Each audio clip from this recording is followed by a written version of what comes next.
Hello guys, so welcome back po ulit sa ating channel Stockplay. At ngayon po ay muli po tayo mag-update about REIT, REIT na tinatawag.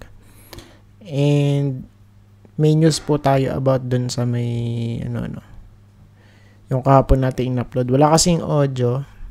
So ngayon is nag-record ulit tayo tapos panibagong upload. Ayan, so pwede nyo i-check guys.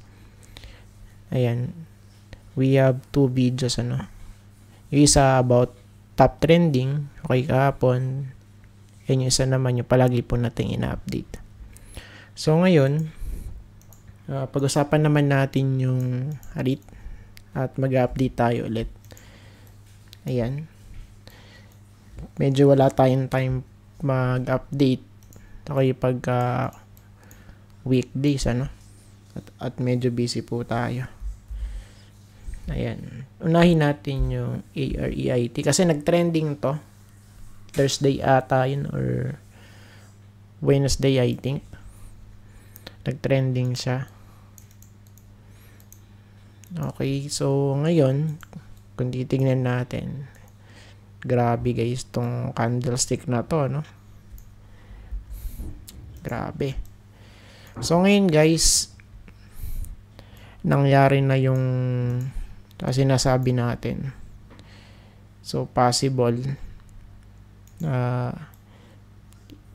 natin to. Of course, i-monitor natin kasi neckline na to guys, So, sideways before. Okay, so sideways. Tapos, shake out to. Pero, okay, nag-bounce naman. V-shape recovery. Retest ulit sa neckline. Then, double bottom dito. Then breakout, then pull back ng konti, then push. So ngayon is nalaglag na guys. Okay? So it means tingnan natin kung kung mag-hold kasi kung hindi medyo brutal to yung mangyayari dito guys, So tingnan natin kung mag-hold pero to. Of course, good support to guys. Ayan. So, as long as na mag-hold tayo sa may loob or mag-i-stay yung price sa loob ng green box. Of course, still healthy pa naman yung chart for REIT, So, dito sa daily chart, okay, pwede na mag-crossover. It means bounce. So, pwedeng mag-bounce to, Pero kung hindi magbabounce, since hindi pa naman oversold yung ating RSI. Okay. So, pagka pinagbasihan natin yung sa daily chart. So, ang next possible, somewhere here, malapit sa 200 day, pwede. Ayan, sa may 34 na to, sa may loob ng green box. Or pwede tayong mag-add dito in between. So kung mag-add tayo support, so mag-add tayo dito kasi meron ayan, so sa area na to pwedeng support, ayan, so of course in between yung kukunin natin dito. So, at least 35. Okay, 35 or dito, Sa may 34 nga. Which is malapit dun sa may 200-day moving average. Ayan. Pero, let's monitor this one. Kasi pwedeng Since nasa major support siya right now, Pwede siyang magkaroon ng bounce. Bounce play, guys. Ayan. Pero kung hindi nga mag-hold at mag-extend pababa. So, pwede rito. Ayan, sa may 30, 35. Okay. Basta nasa loob ng green box. Okay. So, tingnan natin yan, Malapit dun yung support dito, guys. Okay. So, based sa weekly, yun na ang natin, kumbaga next support malapit sa may 35 for REIT. Ayan. Then, next natin, medyo nagtagal tayo sa Sirit.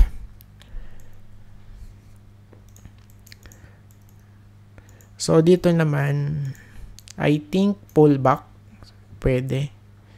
So, syempre, fresh breakout, maghanap ng support to panigurado. It's either dito, since ito kasi pinakamalapit, 2.94, or dito guys, sa 2.88 or 2.9, sa may second, natin dito, greenback sa baba. Ayan, since week lang naman kasi pinagbasehan natin dito guys. Ayan, sa may unang support, Pero sa daily chart, kung titingnan natin, medyo meron kasing na-establish na support dito right now. Ito. So medyo naging support to, for Sirit. Kaya tingnan natin kung mag-hold dyan. 2.99. Let's see. Ayan, pero kung hindi mag-hold, so sa malamang dito na tayo sa 2.93. Ayan. Okay. Tingnan natin, And kasi kung mag-stay naman dito kasi yan sa may support na to, sa malamang tayo, magkikreate tayo ng panibagong new all-time high, for Sirit. Ayan, save natin kasi nag-add tayo ng support. Reference, RCR, check natin. Medyo namumula ngayon lahat, halos. So, dito naman, I think, much better kung dito, mag-retest dito guys sa may 6, Okay. So, tingnan natin yung setup na ganun, 6. Okay, pwede ito mag-dip as low as 5.5. Okay, sa lower part ng green box natin. 5.47. Okay, basta malapit. Okay. Or nasa loob ng green box. Ayan. Then, let's see. So, sa part na to, daily chart natin. Tingnan natin, guys. Kasi maghanap to ng support panigurado. Or else, bumalik sa may green box. Ayan. So, tingnan natin to. Ayan. So, dito, extend lang natin na konti. Ayan. Okay. Extend. Ayan. So, ang possible next, dito guys. Ayan. So, at least 5.6 mahit yun for RCR. Kasi yun yung natin support na mako-consider for this one. Ayan. Next, MRIT. For MRIT guys, check natin. Okay, sa weekly muna tayo ulit. Nag-breakout ba? Medyo alanganin yung na to. Medyo alanganin guys Ayan. So, let's wait muna. Still hindi pa rin yan. Hindi pa rin okay for me. We have 1, we have 2, tapos ito, fake breakout. Then nalaglag. Yun lang, pag gaganin yung setup. 1, 2, 3, 4, 5, 6. So, i-consider na rin natin to kasi malapit naman. Tapos, ito yung panghuli, guys.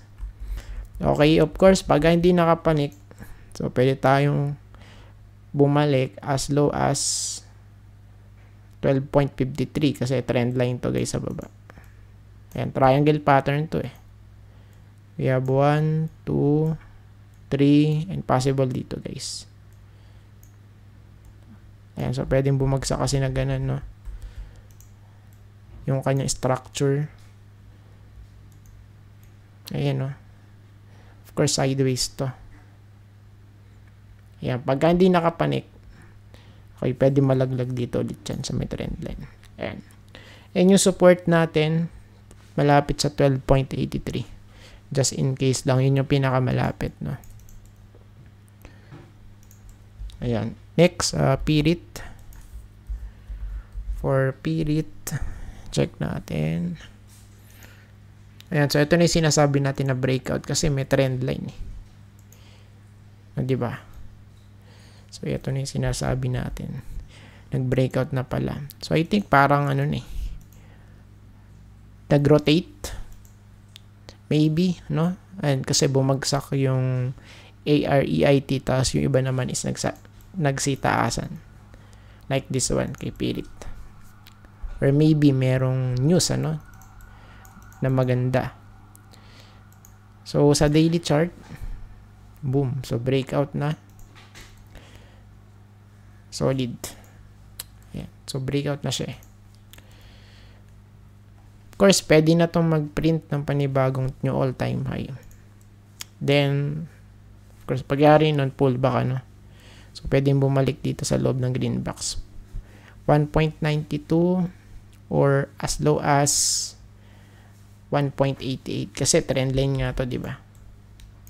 Ayan, trend line to, guys. Ayan. So, tignan na lang natin, ano. Ayan, tapos yung last, Pirit. I-check natin kung nag-breakout na ba to. Doji. Doji candlestick. So, almost naman, ano. Almost. Ayan, pero naging weak kasi dito. Tingnan natin. So, sa part na to, in my opinion, maganda yung itsura. Because kung titingnan natin, may trend na siya. Low, higher low, higher low, higher low, higher low. Series of highs. Okay, flat dito. Tapos, higher high dito, guys. So, it means medyo mabagal kung i-compare natin sa iba. Pero, ano naman siya. Pa-uptrend naman yung kanya itsura, guys. Ayan, kung titingnan natin. Ayan, kaya goods to, no? For me, goods yung kanya itsura. Even though na bumalik dito sa may support yan, sa 1.7, just in case lang. So, still goods. As long as na mag-hold dun sa may support natin dito sa 1.7. Ayan. Then, sa daily chart. So, tignan natin, ano? Let's see, guys. Kasi wala naman ng ano dito, halos resistance eh. So, konting pitik lang, goods na, no? For this one, Pirit. Ayan. And I think, tapos na tayo. And salamat po sa panonood. See you po sa next video. Bye-bye and God bless.